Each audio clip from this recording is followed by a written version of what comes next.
গভীর মূল্যায়ন ছাড়া হুট করে জ্বালানি তেলের দাম বাড়ালে তা দেশের অর্থনীতির জন্য ভয়াবহ হতে পারে বলে সতর্ক করলেন অর্থনীতিবিদ ডক্টর দেবপ্রিয় ভট্টাচার্য।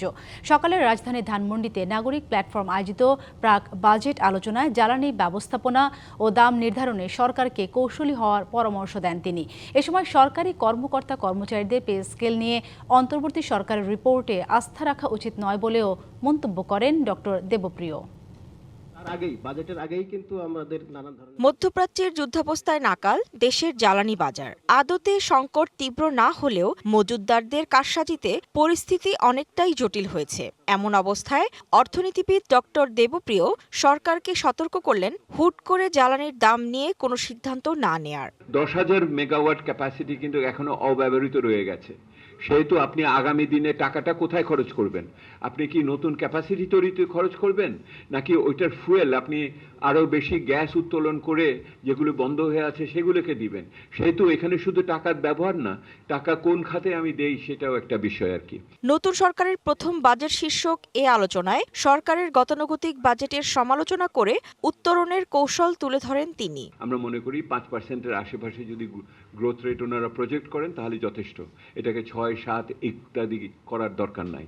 আমরা বলেছি ফরেন ইনভেস্টমেন্ট বাড়াতে হবে, তাতে $2.5 বিলিয়ন মতো তাদের বাড়তি আগামী বছর বিনিয়োগ আনতে হবে। সরকারি কর্মকর্তা কর্মচারীদের জন্য অন্তর্বর্তী সরকারের প্রস্তাবিত পে কমিশন রিপোর্টকে সরাসরি গ্রহণ করা উচিত হবে না বলেও মন্তব্য করেন ডক্টর দেবপ্রিয়। সরকারের উচিত নিজের মতো করে একটি কমিশন করে তার এটাকে বিবেচনা করা উচিত, যেটাতে আগের সরকারে করার ওই পে কমিশনের রিপোর্টটাকে একটি উপাদান হিসেবে তারা বিবেচনা করতে পারে।